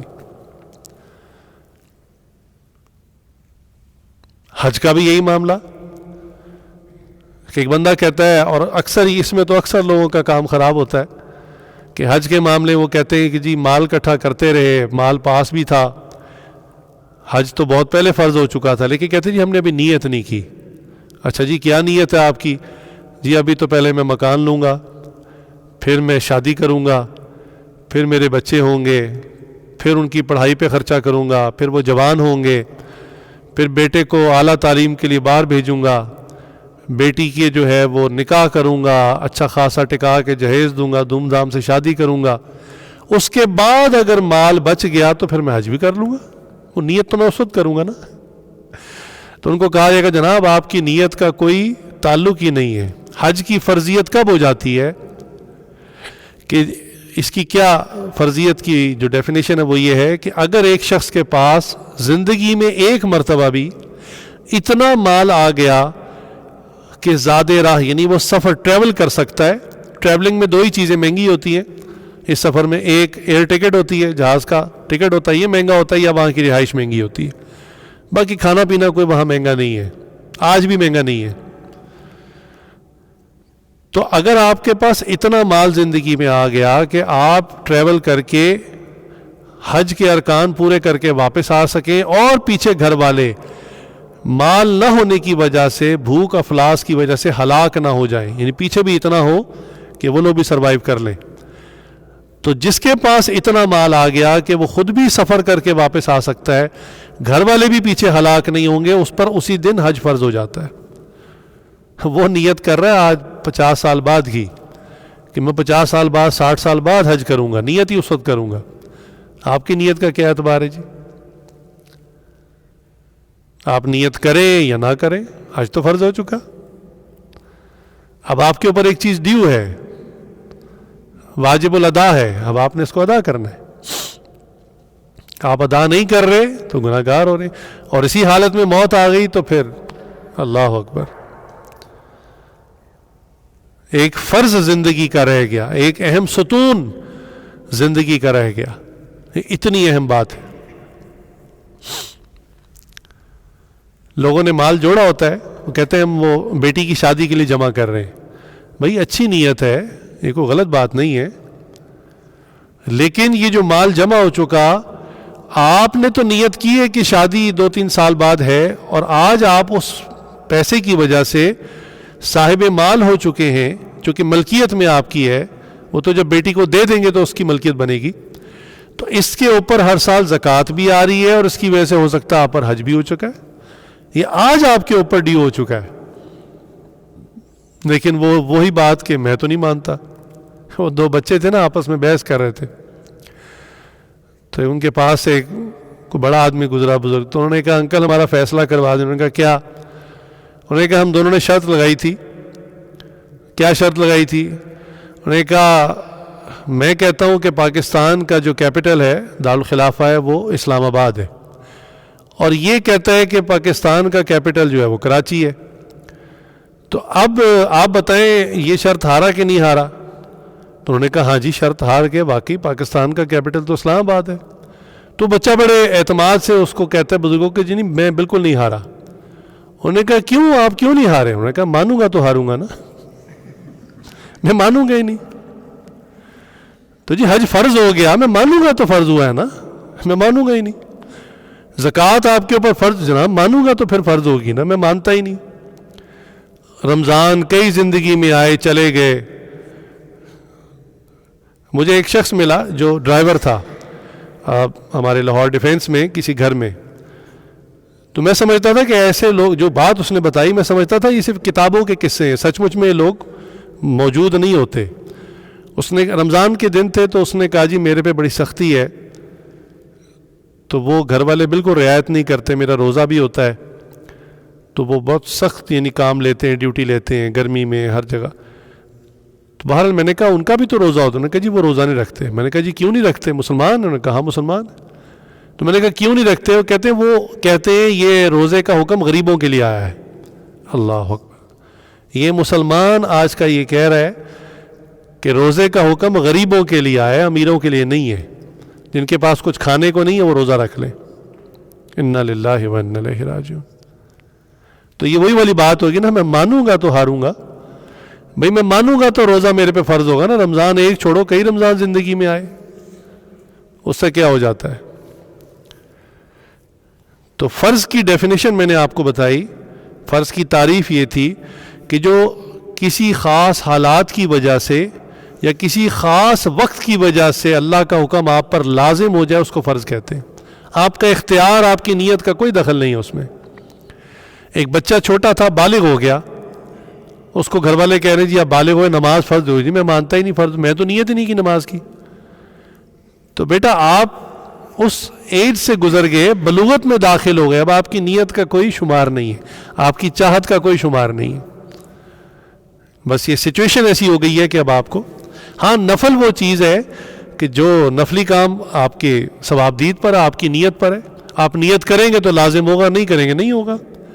نفل نماز ہے، نفلی صدقہ کسی کو دینا چاہتے ہیں، آپ نیت کریں تو دے دیں. اسی طرح نفلی روزہ آپ رکھنا چاہتے ہیں، آپ رکھ لیں، اللہ کی طرف سے نہیں ہے، البتہ قرب بہت ملتا ہے نوافل سے. اللہ کی خاص محبت جو انسان حاصل کرنا چاہے وہ نوافل سے اللہ کے قریب ہو جائے. لیکن فرض کی ڈیفینیشن یہ ہے کہ وہ کسی خاص وقت کی وجہ سے یا کسی خاص حالات کی وجہ سے آپ پر لازم ہو چکا ہے. آپ مانیں نہ مانیں، نیت کریں نہ کریں، آپ چاہیں نہ چاہیں، وہ تو فرض ہو گیا. تو جن پر حج فرض ہو چکا انہیں چاہیے کہ جلد از جلد اس فرضیت کو ادا کر لیں. بظاہر جو حالات نظر آ رہے ہیں، جیسے آج کل کووڈ کے زمانے میں وہاں اتنی سختی ہو گئی کہ پہلے جو خرچہ ہوتا تھا اب سنا ہے اس سے دگنا خرچہ ہو رہا ہے. جانے والے لوگ بھی لمیٹڈ، ٹکٹ بھی آپ کو جہاز کے 2 لینے پڑتے ہیں، وہ درمیان میں انہوں نے گیپ دینا ہوتا ہے نا. تو ماشاءاللہ ایئر لائن والے بھی اتنے سیانے ہیں، وہ کہتے ہیں ہم نقصان کیوں اٹھائیں، آپ 2 ٹکٹ خریدیں، ایک اپنا اور ایک جو ساتھ والی سیٹ خالی چھوڑنی. تو 2 ٹکٹ لینے پڑتے ہیں ایک آدمی کو. وہاں بھی ہر چیز مہنگی، اور کس کو پتہ ہے کہ آج جس کو مہنگا کر رہے ہیں کل حالات ایسے آ جائیں کہ آپ پیسہ خرچنا بھی چاہیں اور جانے کی صورتحال ہی نہ بنے. کس کو پتہ ہے؟ آخر کار تو ہم قیامت کی طرف بڑھ رہے ہیں نا. حج عمرے کے حوالے سے ایک بات تو یہ عاجز اکثر کرتا ہے کہ دیکھو بالفرض ہمیں آج اس زمانے میں پتہ چلے کہ اللہ کے آخری نبی جو ہیں وہ دنیا میں آ چکے ہیں اور وہ عرب کی زمین میں موجود ہیں اس وقت، تو کیا خیال ہے؟ اس وقت بھی ہم مسلمان یہی نیت کریں گے ہاں جی ہم ان سے ملاقات کر لیں گے، لیکن میں ذرا پہلے بیٹی کی رخصتی کر دوں، بیٹے کو ذرا پڑھا لوں، ذرا گھر بار ٹھیک ٹھاک کر لوں، کاروبار سیٹ ہو جائے، پھر کوئی 60-70 سال کی عمر میں رسول اللہ سے جا کے مل آؤں گا. ہم اس وقت بھی یہ نیت کریں گے. اس وقت تو واللہ ہماری حالت یہ ہوگی کہ ہم اپنا گھر بار گاڑی زیور سب کچھ بیچ کر فوراً چلے جائیں گے کہ رسول اللہ کی زیارت تو کر کے آئیں. ہوگی کہ نہیں کیفیت؟ تو دیکھیے رسول اللہ تو پردہ فرما گئے، لیکن ان کی مسجد تو موجود ہے، وہ سبز گنبد تو موجود ہے، وہ سنہری جالیاں تو موجود ہیں، ان کی زیارت نہیں کرنی؟ اس سے بھی محروم رہنا ہے، دوہری محرومی کہ نہ ان کی زیارت کی اور نہ جو ان کی قبر شریف ہے اس کی زیارت کی. رسول اللہ صلی اللہ علیہ وسلم کی مبارک حدیث ہے کہ جو مجھ پر کہیں سے بھی دروشی پڑتا ہے فرشتے وہ دروشی مجھ تک پہنچاتے ہیں، اور آپ صلی اللہ علیہ وسلم بھی جواباً اس کے لیے دعا کرتے ہیں. لیکن فرمایا کہ جو میری قبر پہ دروشی وا کر پڑے گا میں اسے براہ راست سنوں گا اور میں براہ راست اس کے لیے دعا کروں گا. تو آپ کا دل نہیں کرتا کہ آپ بھی جالیوں کے سامنے جا کے پڑھیں الصلاۃ والسلام علیکہ یا رسول اللہ، الصلاۃ والسلام علیکہ یا حبیب اللہ، بالکل مخاطب کا صیغہ، بالکل سامنے آپ صلی اللہ علیہ وسلم کی مجلس لگی ہے وہاں. جو بندہ جالیوں کے سامنے جاتا ہے اس کا چہرہ آ جاتا ہے سامنے. ہمارے حضرت نے ایک بڑی عجیب بات فرمائی، اللہ اکبر، بہت قیمتی بات فرمایا کہ دیکھو آخرت میں ہر بندہ چاہے گا کہ میرے ایمان کی گواہی دینے والا کوئی ہو جائے تاکہ اللہ تعالیٰ کو وہ گواہی پیش کرے کہ ہاں میں گواہی دیتا ہوں یہ بندہ مسلمان تھا دنیا میں. تو بس اتنی گواہی مل جائے گی تو ہمارا تو کام ہو جائے گا.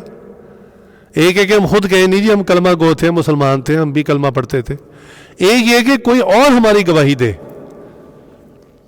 تو اس کے لیے 2 نقطے 2 باتیں عرض کرتا ہوں. ایک تو حضرت نے فرمایا کہ جو حجر اسود ہے جو بیت اللہ کے ایک کونے میں نصب ہے، فرمایا کہ اس کی صفات میں یہ چیز لکھی ہوئی ہے کہ کوئی بندہ بھی جب اس کے سامنے جاتا ہے تو اس کے دل کی جو کیفیات ہوتی ہیں نا یہ اس کو کیپچر کر لیتا ہے. جیسے کیمرے کے آگے آپ جاتے ہیں نا وہ تصویر آپ کی کھینچ لیتا ہے.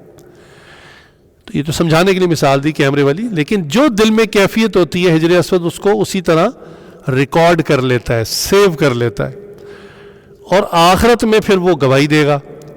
تو حضرت اکثر فرمایا کرتے تھے بھئی اگر بندہ حرم شریف میں داخل ہو رہا ہے باتیں کرتے ہوئے غفلت میں، فرمایا وہ چلو اور بات ہے، لیکن جب آپ طواف شروع کرنے لگیں تو چونکہ طواف بالکل حجر اسود کی سیدھ میں شروع ہوتا ہے، تو فرمایا اس وقت ذرا بہت سنبھل جائیں، اپنی کیفیت کو، دل میں اگر کوئی منفی جذبات یا وساوس ہیں ان کو بالکل ہٹائیں، اور پورا اللہ کی طرف رجوع کر کے پھر حجر اسود کے سامنے جائیں، کیونکہ وہ آپ کے دل کی کیفیت کو ریکارڈ کر لے گا، کل قیامت کے دن گواہی دے گا۔ اب حجر اسود کسی کے ایمان کی گواہی دے دے، اس کا تو ٹکٹ لگ گیا جنت کا، اس کے تو مزے ہو گئے۔ دوسری بات، وہ فرماتے تھے کہ جب آپ روضہ انور پر جائیں، رسول اکرم صلی اللہ علیہ وسلم کی مبارک قبر کی زیارت کے لیے جائیں، تو جہاں آپ درود شریف پڑھیں وہاں جا کر ہلکی آواز میں ایک مرتبہ کلمہ بھی پڑھ دیں، کیونکہ ہمارا عقیدہ الحمدللہ کہ رسول اللہ صلی اللہ علیہ وسلم اپنی قبر مبارک میں حیات ہیں الحمدللہ، تو آپ صلی اللہ علیہ وسلم کو اپنا کلمہ سنا دیں تاکہ کل قیامت کے دن رسول اللہ صلی اللہ علیہ وسلم گواہی دے کہ یا اللہ اس نے میرے سامنے آ کر کلمہ پڑھا تھا، میں گواہی دیتا ہوں یہ مسلمان ہے۔ آپ صلی اللہ علیہ وسلم اگر گواہی دے دیں گے تو ہمیں اور کیا چاہیے، ہمارا تو کام ہو جائے گا نا۔ تو یہ کتنی بڑی سعادتیں ہیں، لوگ بس یہی دیکھتے رہتے ہیں کہ ٹکٹ اتنا مہنگا، ہوٹل کا خرچہ اتنا، اور اتنے ہزار، اتنے لاکھ۔ اللہ کے بندو دیکھو مل کے آ رہا ہے، ساری دنیا کی دولت بھی خرچ کر دو تو یہ نعمتیں مل جائیں، یہ پھر بھی سستے کا سودا ہے۔ تو اس لیے جو اب تک ابھی زندگی میں صرف پلان ہی کر رہے ہیں ان کی خدمت میں عرض ہے کہ بہت ممکن ہے ایک عمر میں جا کے آپ کے پاس مال بھی ہو، فراغت بھی ہو، صحت نہ ہو، چلنے کے قابل نہ ہو، کیسے کریں گے حج؟ حج وہ عمل ہے جس میں جوانوں کو پسینے آ جاتے ہیں، ایک دفعہ کہتے ہیں دانتوں کے نیچے پسینہ آ جاتا ہے جوان آدمی کو، اتنا مشکل کام ہے۔ بوڑھا آدمی تو وہاں ہم نے دھکے کھاتے ہی دیکھا دوسروں کے رحم و کرم پہ، اکثر تو نظر کمزور، یاداشت کمزور، اس بیچارے کو اپنا خیمہ ہی بھول جاتا ہے میں کدھر تھا، لوگ اس کو پکڑ کے اس کے خیمے تک لے کے جا رہے ہوتے ہیں، اپنی ہوٹل کی رہائش کا بھول جاتا ہے کہ میں کون سے ہوٹل میں، حرم سے نکلا وہ سارے ہوٹل ایک جیسے نظر آ رہے ہوتے ہیں۔ تو بوڑھے آدمی کا تو یہ حال ہوتا ہے۔ پھر وضو کا مسئلہ اور نہ جانے کتنے مسائل شروع ہو جاتے ہیں۔ تو یہ وہ فرض ہے جو جتنا جلد از جلد ادا کر لیں، جوانی میں ادا کر لیں اتنا اچھا۔ اللہ زندگی میں باقی کاموں کے لیے بھی مال دے دیں گے، آپ توکل اللہ کریں۔ بھئی بیٹی کی شادی بھی ہو جائے گی، بیٹا بھی پڑھ لکھ جائے گا، ملازمت پہ بھی لگ جائے گا، کاروبار بھی کر لے گا، سارے کام ہو جائیں گے۔ آپ اللہ پر توکل کریں۔ تو پہلی چیز اسلام کے 5 ارکان میں پہلی چیز توحید، ایمان، کلمہ، دوسرا پلر، دوسرا ستون نماز، تیسرا ستون زکوٰۃ۔ زکوٰۃ کے بارے میں بھی آج مسلمان بہت زیادہ غفلت کا شکار ہیں، جو نکالتے ہی نہیں ان کا تو معاملہ وہی میں نے بچے والی مثال دی کہ مانوں گا تو زکوٰۃ فرض ہوگی نا۔ تو جو دیتے ہیں ان کے بارے میں اتنی بات عرض کروں کہ وہ اندازے سے دے رہے ہوتے ہیں، کیلکولیٹ کر کے نہیں دیتے۔ یہاں پہ بس ایک نقطہ بات کر کے آگے چلتے ہیں کہ اللہ تعالیٰ نے جتنی بھی عبادات ان کو بہت آسان رکھا ہے، اتنا آسان رکھا ہے کہ پہاڑوں میں بھی کوئی رہتا ہے نا، جنگلوں میں رہتا ہے، کوئی کسی جزیرے پہ رہتا ہے، اس کے لیے بھی عبادت کرنا آسان۔ کیوں؟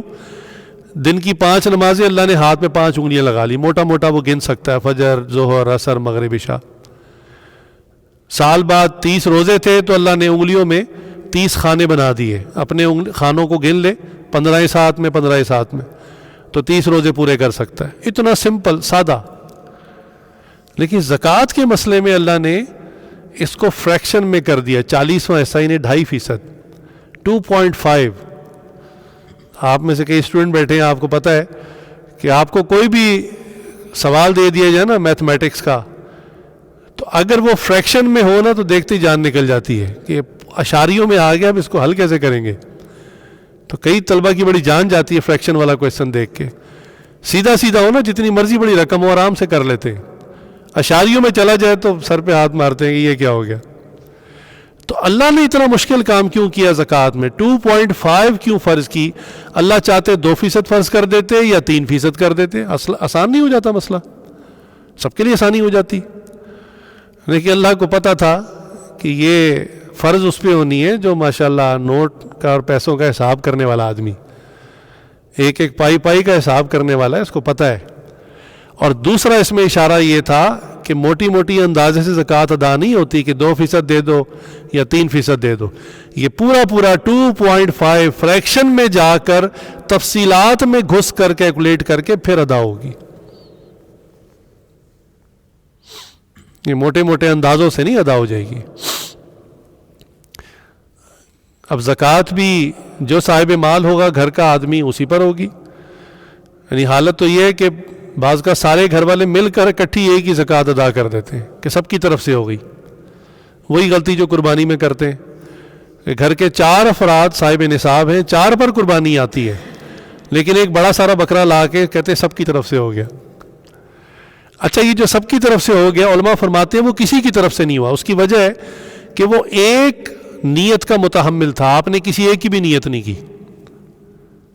4 افراد نے اکٹھے نیت کر لی تو کسی ایک کی بھی نہیں ہوئی. ایک کی کرتے کم از کم ایک کی ہو جاتی ہے. وہ کہے سب کی طرف سے وہ کسی کی بھی نہیں ہوئی. بس گوشت کے باربیکیو بنائے, تکے بنائے, چانپیں بنائیں, وہ مزے اڑائے, قربانی نہیں ہوئی. تو اتنی سی بات سمجھنی چاہیے کہ زکوٰۃ میں بھی قربانی میں بھی جو گھر کا فرد صاحب مال ہوگا اس کے اوپر واجب ہوگی. عین ممکن ہے شوہر کے اوپر نہ زکوٰۃ بنتی ہو, اس کا نصاب نہ پورا ہوتا ہو, بیوی پہ بنتی ہو, اس کے پاس زیور ہے, پیسہ ہے. بہت ممکن ہے کہ بیوی پہ نہ بنتی ہو, خاوند پہ بنتی ہو. اور بہت ممکن ہے والدین پہ نہ بنتی ہو, بیٹا جوان ہو چکا, 1.5 لاکھ کماتا ہے ملٹی نیشنل کمپنی میں, اس پہ بنتی ہو. تو جو صاحب مال ہوگا اس پر زکوٰۃ ہوگی. اندازے سے سارے گھر والوں کی طرف سے ادا نہیں ہوگی. تو قربانی میں بھی اور زکوٰۃ میں بھی پورا ٹھیک حساب کر کے دینا یہ ضروری ہے. اور زکوٰۃ سے کیا ہوتا ہے؟ یہ زکوٰۃ صرف 2.5% نکالنے سے باقی سارا مال پاک ہو جاتا ہے.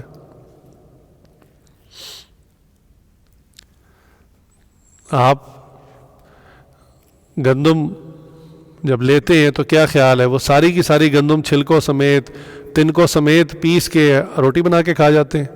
اس میں کچھ چھٹائی نہیں کرتے, کچھ صفائی نہیں کرتے ہیں نا.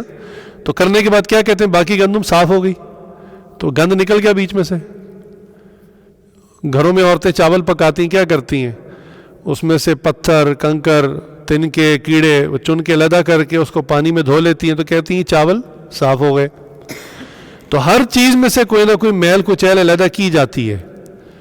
یہ 2.5% اگر بندہ ادا نہ کرے تو یہ میل کچیل آپ کے اصل مال میں شامل ہو جاتی ہے, سارے مال کو گندا کر دیتی ہے. اور جو بندہ یہ 2.5% نکال دے اس کا باقی سارا مال پاک ہو جاتا ہے. تھوڑی سی ریشو نکلتی, باقی سب پاک ہو جاتا ہے. اور اس کے بعد مال کی حفاظت ہو جاتی ہے, اللہ تعالیٰ کی حفاظت میں آ جاتا ہے. زکوٰۃ سے مال کی حفاظت ہوتی ہے. اس کے واقعات تو بہت ہیں, میں ایک واقعہ بس چھوٹا سا سنا دیتا ہوں آپ کو کہ ایک صاحب نے مجھے خود یہ واقعہ سنایا. کراچی میں رہتے ہیں, تو کراچی کے حالات آپ کو پتہ ہے اکثر یہ خراب رہتے ہیں اس چوری ڈکیتی کے حوالے سے. ان دنوں بہت زیادہ خراب تھے جس وقت یہ واقعہ انہوں نے سنایا. انہوں نے کہا ہمارے یہاں ترتیب یہ ہوتی ہے جب ہم شادی بیاہ پہ جاتے ہیں نا, تو عورتیں زیور پہن کے نہیں جاتی, کیونکہ رستے میں کوئی بھی بندہ پستول دکھا کے تو صفائی کر لیتا ہے. تو وہ کیا کرتی ہیں کہ کسی شاپر میں یا کسی بیگ میں ڈال لیتی. فنکشن میں گئے, وہاں جا کر انہوں نے پہن لیا, اور واپسی پر پھر اتار کے اس کو واپس کسی بیگ میں شاپر میں ڈال کے پھر اس طرح ہم, ورنہ تو کوئی دیکھ لے تو بس پھر وہ پیچھے لگ جاتا ہے. تو کہنے لگے ایک دفعہ ایسا ہی ہوا کہ ہم شادی پہ گئے ہوئے تھے, تو وہاں پر جب نکلنے لگے تو والد صاحب نے کہا کہ بھی ساری خواتین جو ہیں وہ زیور اپنا شاپر میں ڈال لیں. تو انہوں نے سب نے وہ اتار کے شاپر میں ڈالا, اور ہماری جو بھابھی تھی ان کو دیا کہ بھابھی آپ سنبھال لیں. انہوں نے وہ شاپر لیا, گاڑی میں بیٹھی. ہم کہنے لگے واپس آ گئے اپنے گھر. کہنے لگے جب گھر آئے سب اترے تو بھابھی نے شور ڈال دیا کہ وہ شاپر تو مل نہیں رہا. اب کہنے لگے سب پریشان کہ وہ ٹھیک ٹھاک زیور تھا، اچھی خاصی رقم تھی، اچھی خاصی ویلیو کا تھا. کہنے لگے اچھی طرح تلاش کیا گاڑی کتنی کو بڑی ہوتی ہے، تو فوراً سمجھ میں آ گئی کہ یہاں نہیں ہے. تو اب کہنے لگے اب کوئی انا للہ پڑھ رہا ہے، عورتوں نے رونا شروع کر دیا بعض نے، اور میں نے بھی کہا کہ یہ نقصان ہو گیا.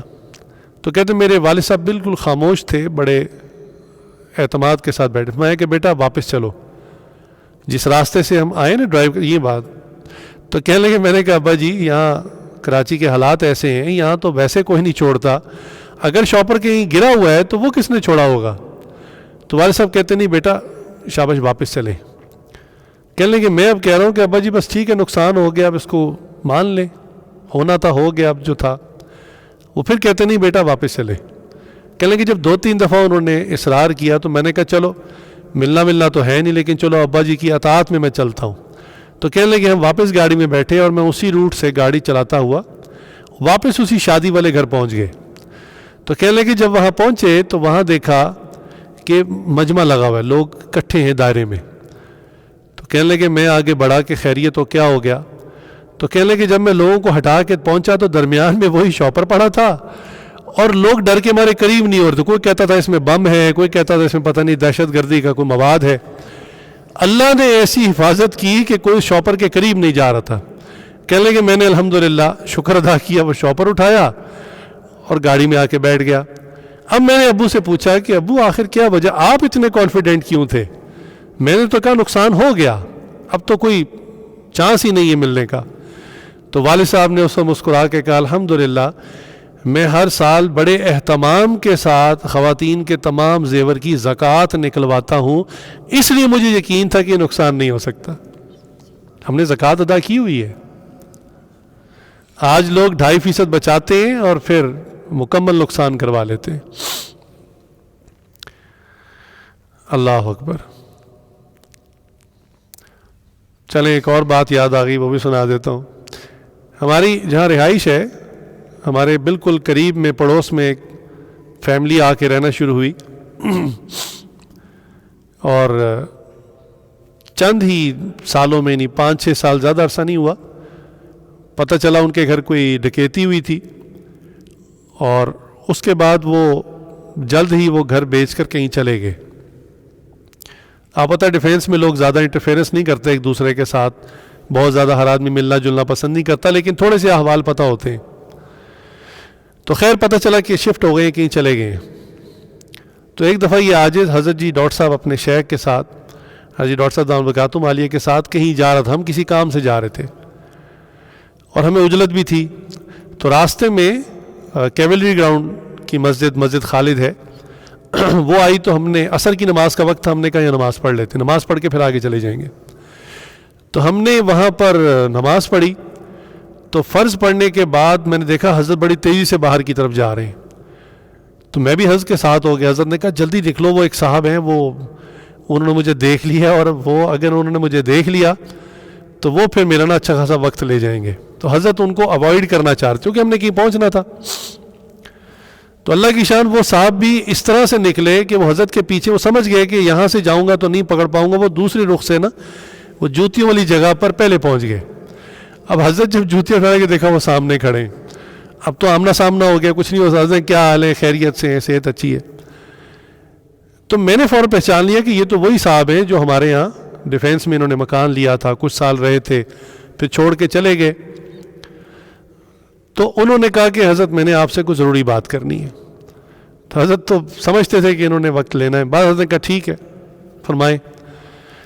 تو انہوں نے پھر اپنا پورا واقعہ سنانا شروع کیا کہ اس طرح وہ گھر میں شادی کا فنکشن تھا. تو گھر کا ہی کوئی ملازم ہوگا، مخبر ہوگا، اس نے اطلاع دے دی. کہنے لگے ہم زیورات لاکر میں رکھتے ہیں بینک میں، تو شادی سے 2 یا 3 دن پہلے وہ سارا زیور ہم گھر لے آئے تھے. اور چونکہ شادی کے موقع پہ ضرورت بھی ہوتی ہے تو کیش بھی اچھا خاصا کوئی 40-50 لاکھ وہ بھی ہم گھر پہ لے آئے. اسی طرح وہ بیٹی کا سارا جہیز بھی گھر پہ موجود تھا. وہ مخبری ہو گئی. تو کہنے لگے ڈاکو آئے اور انہوں نے جو ہے وہ لوٹ مار کی، پیسہ بھی لے گئے اور زیور بھی لے گئے. اور کہنے لگے حالانکہ ہم نے کوئی مزاحمت نہیں کی کہ کوئی ہم روکتے، ہم تو لڑنے والے لوگ ہی نہیں ہیں. اس کے باوجود انہوں نے کیا کیا، ڈرانے کے لیے کہ یہ ہمارا تعاقب نہ کریں، وہ رائفل کا جو ہوتا نا پچھلا دستہ, وہ کہنے لگے میرے ماتھے پہ مارا, تو کہنے لگے میرا ماتھا پھٹ گیا, نشان تھا ان کے, ٹانکے لگے ہوئے تھے اس ٹائم بھی, تو کہنے لگے میرا وہ ماتھے پہ مارا انہوں نے, تو میں تو گر کے بے ہوش ہو گیا, خون نکلنا شروع ہو گیا, تو سارے مجھ پہ لگ گئے اور جاتے ہوئے ہماری گاڑی بھی لے گئے. تو جب انہوں نے اپنی پوری کہانی سنا دی تو حضرت نے ایک لفظ پوچھا, میں کہ آپ نے اپنے مال کی زکوٰۃ نکالی تھی؟ اب یہ عاجز بالکل دیکھ رہا ہے, حضرت کو بھی دیکھ رہا ہے, ان کا چہرہ بھی دیکھ رہا ہے کہ وہ مکمل کا اپنی بات سنا رہے. تو حضرت نے جیسے ہی پوچھا آپ نے مال کی زکوٰۃ نکالی تھی, ان کا چہرہ ایک دم ایسے ہو گیا. انہوں نے کہا حضرت بس یہی غلطی ہو گئی, یہ آنکھوں دیکھا واقعہ. تو حضرت نے فرمایا کہ دیکھیں, اگر آپ زکوٰۃ نکالتے تو کل مال کا صرف 2.5% جاتا اور عافیت سے چلا جاتا, اور آخرت میں بھی اجر و ثواب کا ذریعہ بنتا, ثواب بھی ملتا اس میں, آپ کے دل کو بھی خوشی ہوتی میں نے اللہ کی راہ میں دیا ہے, کسی غریب کا فائدہ بھی ہو جاتا. فرماتے ہیں اب آپ کا سارا مال چلا گیا, تکلیف سے گیا, آپ کو چوٹ بھی لگ گئی, اور دل میں بھی تکلیف ہے کہ دیکھو کسی نے آ کے ہمارے گھر میں لوٹ مار کی, اور وہ جو صرف 2.5% جانا تھا وہ تو کافی سارا چلا گیا. تو دیکھیے انسان جب زکوٰۃ دے دیتا ہے تو پھر اس کے مال کی حفاظت ہو جاتی ہے, اس میں سے میل نکل جاتی ہے. بہرحال کوئی بندہ نیت کرے یا نہ کرے, ارادہ کرے یا نہ کرے, اگر صاحب نصاب ہو گیا اور سال گزر گیا تو زکوٰۃ اس پہ فرض ہو گئی. اسی طرح حج کی بات, اور آخر میں روزے کی بات, چونکہ اب رمضان کے آمد ہے چند دن بعد. تو رمضان مبارک میں بہت سارے لوگ روزہ نہیں رکھتے. پوچھا بھی آپ کی تو صحت بھی ٹھیک ہے, بالغ بھی ہیں, کیوں روزہ نہیں رکھتے؟ جی ہم نے نیت نہیں کی, ارادہ نہیں کیا, ہم نے پلان نہیں کیا روزے کو. تو بھی آپ نیت نہ کریں, پلان نہ کریں, ارادہ نہ کریں, بس جب سورج کی گھڑی چل رہی ہے, رجب گزر گیا, شعبان گزر گیا, رمضان آ گیا, تو روزے فرض ہو گئے. میں نے وہ ڈیفینیشن اسی لیے بتا دی تھی کہ کسی خاص صورتحال کی وجہ سے یا کسی خاص وقت کی وجہ سے کوئی چیز آپ پر لازم ہو جائے, اسی کو فرض کہتے ہیں. یہ نفل نہیں ہے, یہ فرض ہے. تو اپنے رمضان مبارک کو بہت اچھا پلان کیجئے. جیسے گھر میں شادی ہوتی ہے نا, تو بہت پلاننگ کی جاتی ہے, سارے گھر والوں کو اکٹھا کیا جاتا ہے, بچوں کو بھی, خواتین کو بھی, بڑوں کو بھی, سب سے مشورہ کیا جاتا ہے کیا کریں, اور سب کا ایک ویژن ہوتا ہے, ایک مقصد ہوتا ہے, سب اس کے مطابق کام کر رہے ہوتے ہیں. گھر میں پروگرام ہے, فنکشن ہے, مہمانوں نے آنا ہے, کس کو کہاں بٹھانا ہے, کون کہاں سوئے گا, کھانے کیا کیا پکیں گے, کیا کیا ترتیب ہوگی, ایسے ہم پلان کرتے ہیں. تو جس کے گھر میں شادی ہو رہی ہو نا, اس کو کوئی بزنس کی اہم میٹنگ آ جائے تو عام طور پہ وہ کیا جواب دیتا ہے؟ وہ کہتا ہے جی آپ تھوڑا سا میٹنگ کو نا پینڈنگ کر لیں, میرے گھر میں شادی ہے, میں مصروف ہوں, میں شادی سے فارغ ہو جاؤں پھر یہ میٹنگ کر لوں گا. کوئی بزنس میں نیا پروجیکٹ آ جائے, کوئی نیا کارخانہ لگانا ہو, تو لوگ وہ کام چھوڑ دیتے ہیں کہ نہیں یار ہم ذہنی طور پہ حاضر نہیں ہیں, ہمارے گھر میں شادی ہے, شادی کا فنکشن ہے, ہم اس سے ذرا فارغ ہو جائیں تو پھر ہم نئی فیکٹری لگائیں گے. اور اس کی کئی مثالیں ہیں. تو عجیب بات کہ رمضان مبارک ہماری زندگی میں آتا ہے اور چلا جاتا ہے اور ہم اس کی کوئی پلاننگ نہیں کرتے. اس کی پلاننگ کیا کرنی ہے کہ سحری میں کون کون سے پراٹھے کھانے, کون کون سا مینیو بنوانا ہے, افطاری میں کیا کیا فرمائشی پروگرام کرنے. آج کا مسلمان یہی کر رہا ہے. مرد جو ہے وہ دفتر سے گھر آنے سے پہلے فون کر دیتا ہے اثر میں, بیگم آج یہ بنانا ہے, بھوک سے برا حال ہو رہا ہے, یہ بھی بنا لو, یہ بھی بنا لو, یہ بنا لو. اور وہ اللہ کی بندی, اس کو تو سمجھتے ہی نہیں ہے کہ وہ بھی مسلمان ہے, اس کو تو کچن کی مخلوق سمجھا ہوا ہے, اور وہ بھی سمجھتی ہے کہ میرا کام صرف کچن میں رہنا ہے. پروگرام دیکھ رہی ہے یوٹیوب پہ, فلاں چیز کی ریسیپی کیا ہے, فلاں کیسے بنتا ہے. حیرت کی بات, وہ ڈشز جو سارا سال نہیں پکائی ہوتی, وہ ان کی ریسیپی ڈھونڈ ڈھونڈ کے رمضان میں ترائی کرتی ہوں. اللہ کی بندی, یہ تو عبادت کا وقت تھا, اس میں تو قرآن زیادہ پڑھنا تھا, نوافل زیادہ پڑھنے تھے. بھائی رمضان ہمیں فاقہ رہنے کی دعوت دیتا ہے یا کھانے پینے کی دعوت دیتا ہے؟ اور عجیب بات کہ ہم سب جتنا رمضان میں کھاتے اتنا سارا سال نہیں کھاتے, اور وہ ڈشز کھاتے ہیں تمام سے جو سارا سال نہیں کھاتے. سارا سال جو ہے وہ سادی روٹی اور دال سے گزارا کر لیتے ہیں. لیکن رمضان میں جناب یہ نئی چیز ٹرائی کرنی چاہیے. تو رمضان میں اللہ تعالیٰ ہمیں تقویٰ سکھانا چاہ رہے ہیں, بھوکا رہنا سکھانا چاہ رہے ہیں. فاقے میں انسان کی عبادت, کیفیت, یکسوئی, فوکس بڑھ جاتا ہے, یہ سکھانا چاہ رہے ہیں. اور ہماری حالت یہ ہوتی ہے سحری میں اتنا کھا لیتے ہیں کہ وہ جو سانس آ رہا تھا نا آخری نوالے وہ بھی بھر لیتے ہیں. پھر جب فجر کی نماز ہوتی ہے تو سلام پھیرنے کے بعد امام صاحب سے شکوہ کرتے جی اتنا لمبا رکوع سجدہ نہ کرایا کریں. ہماری تو حالت خراب ہو جاتی سجدے میں, ریورس گیئر لگ رہا ہوتا ہے. ہاں لوگ شکایت کرتے ہیں جی لمبا رکوع سجدہ نہ کرایا کریں.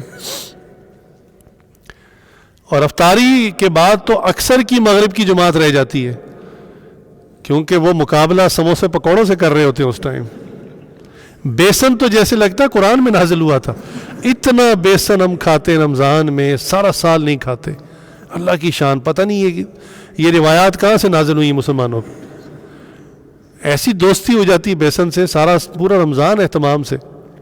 غریب سے غریب آدمی بھی پکوڑے لا رہا ہے, سموسے لا رہا ہے, کچوریاں, پتہ نہیں کیا کچھ. اور یہ سب تقریباً ڈیپ فرائی چیزوں کا مسئلہ یہ ہے کہ یہ بادی ہوتی ہیں, وضو قائم نہیں رہتا. حالانکہ رمضان میں تو آپ کو ہر وقت وضو کی ضرورت ہے. سموسے آلو کے جو پکوڑے ہیں, آلو بھی بادی ہے, پھر یہ ڈیپ فرائی ہو تو اور بادی. تراویح میں پھر بار بار جا رہے ہوتے ہیں, بیت الخلاء چکر لگا رہے ہوتے ہیں, ہر سلام کے بعد جا رہے ہوتے ہیں. دیکھیں یہ وہ چیز ہے جس کو پلان کرنا چاہیے. کھانے پینے کی نیت کرنی ہے رمضان میں یا تقوی اور عبادت کی نیت کرنی, یہ ہے پلاننگ. اس کو سوچنا ہے. اللہ نے تو فرمایا تھا کہ روزے اس لیے فرض کیے ہیں لعلکم تتقون, تاکہ تم تقوی اختیار کرو. اس لیے نہیں کہا تھا کہ تاکہ تم کھاؤ پیو. واقعتاً لوگوں کے, خواتین کے رمضان کے بعد وزن بڑھ جاتے ہیں, ویٹ بڑھ جاتا ہے. ویئنگ مشین پہ چیک کرتے ہیں جی رمضان میں وزن بڑھ گیا, حالانکہ فاقے کا مہینہ تھا. تو سحری میں بھی اچھی طرح فل کر لیا اور افطاری میں تو سارا غصہ نکال لیا. دسترخوان پہ بیٹھتے ہیں اور کہتے ہیں آج یا تو میں نہیں یا یہ نہیں. اللہ اکبر.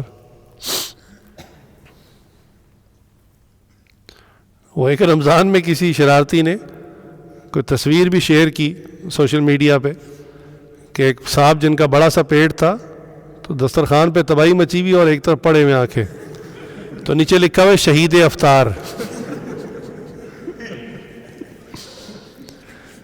تو اللہ ہمیں شہید افطار بننے سے بچائے, اللہ ہمیں تقوی سکھائے. یہ تقوی کب آئے گا؟ جب ہم اس کو پلان کریں گے. دیکھیں ہر چیز کی پلاننگ ہوتی ہے. امتحانات آتے ہیں یونیورسٹیز میں, لڑکے اپنا کھانا پینا چھوڑ دیتے ہیں, کم ہو جاتا ہے, کہتے جی نہیں ہم نے کوئی ایسی چیز نہیں کھانی, میں نیند آ جائے گی. اکثر جو پڑھنے والے بچے ہیں, پوزیشن ہولڈرز ہیں, وہ اپنی ڈائٹ پلان چینج کر لیتے ہیں کہ نہیں امی ہم نے یہ نہیں کھانا, اس سے تو نیند آتی ہے. پوچھتے ہیں چائے پیئیں, ہم کافی پی, کیا پیئیں کہ جاگتے رہیں. کیوں؟ ہم نے پڑھنا ہے, زیادہ پڑھنا ہے, امتحان میں ٹاپ پوزیشن لینی ہے. تو اللہ کے یہاں پوزیشن نہیں لینی. کیا رمضان میں نہیں ہم تھوڑا سا پلان کر سکتے کہ وہی سبق جو اللہ سکھانا چاہ رہے تھے فاقے کا, ہم اسی پر رہیں؟ ٹھیک ہے, میں یہ نہیں کہتا کہ آپ سحری میں کچھ نہ کھائیں, افطاری نہ کریں, سنت ہے اس کو ادا کریں, لیکن اس طرح سے اپنے ڈائٹ کو پلان کریں کہ جس سے آپ کا وضو برقرار رہے. یاد رکھیں عبادت میں جو سب سے بڑی رکاوٹ ہے وہ وضو ہے. انسان نفلیں بھی آرام سے پڑھ لیتا ہے, قرآن بھی آرام سے پڑھ لیتا ہے, لیکن وضو کرتے وقت سوچتا ہے یار اب کون وضو کر کے آئے. تو اگر آپ کا وضو ہو آپ ایسے فوراً نماز میں کھڑے ہو جاتے ہیں. اشراق کا وقت ہے اشراق پڑھ لی, چاشت کا وقت ہے چاشت پڑھ لی, اوابین پڑھ لی. تہجد میں تو سارے جاگ رہے ہوتے ہیں, پراٹھے چکانے ہوتے ہیں. رمضان وہ واحد دن ہے, ایام ہے 30 کے 30 کہ آپ 30 کے 30 دن تہجد پڑھ سکتے ہیں, بشرطے کہ آپ اس کو پلان کریں. چونکہ سحری کھانے کا وقت وہی تہجد کا وقت ہوتا ہے. جب اذان ہو جاتی ہے تو فجر کا وقت داخل ہو جاتا ہے, تہجد کا وقت چلا جاتا ہے. تو جب آپ بیدار ہوں سحری کرنے کے لیے تو واش روم میں انسان جاتا ہی ہے, سو کے جب اٹھتا ہے تو ہاتھ منہ دھوتا ہے, مکمل وضو کر کے آ جائے, جتنی دیر میں دسترخوان لگے گا 2 رکعت پڑھ لے. تو رمضان کے 30 کے 30 دن آپ تہجد یقینی پڑھ سکتے ہیں, کنفرم پڑھ سکتے ہیں اگر پلان کریں تو.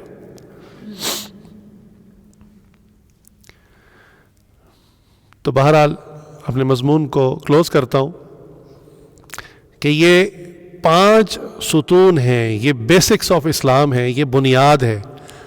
اگر کسی شخص میں یہ 5 ستون نہیں تو اس کا اسلام ہی مکمل نہیں.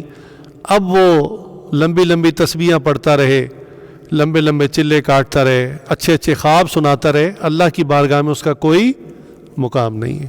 اس کو پہلے پورا کریں، بنیادی ڈھانچہ بن جائے، پھر اس کی آرائش کی طرف، جیسے میں نے مثال دی تھی، قالین بچھائیں، فرنیچر اچھا رکھیں، خوبصورت کھڑکیاں لگائیں، شیشے دروازے لگائیں، وہ تب بعد میں ہوگا. پہلے اس بنیاد کو پختہ کریں. لہٰذا یہ وہ وظائف ہیں، یہ وہ اعمال ہیں جو خود رسول اللہ صلی اللہ علیہ وسلم نے بتائے، ان کا بتایا وظیفہ ہے.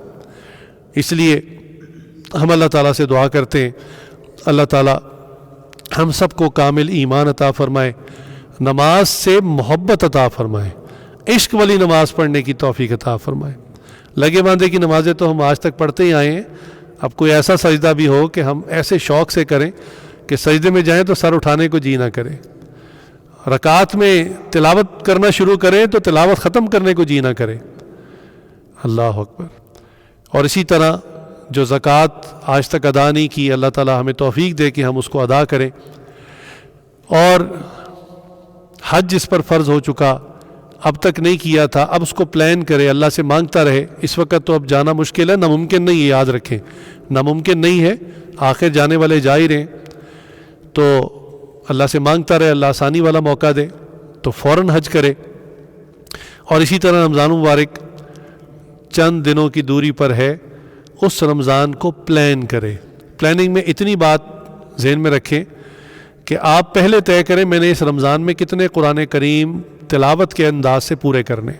اپنا ایک ٹارگٹ متعین کریں کہ تلاوت میں کتنے قرآن پاک کی کروں گا. یہ نہیں ہے کہ میں بس شروع کر دوں گا، جتنی ہو جائے گی ہو جائے گی. اس کو پلاننگ نہیں کہتے، اس میں بس سستی غفلت بہت ہو جاتی ہے.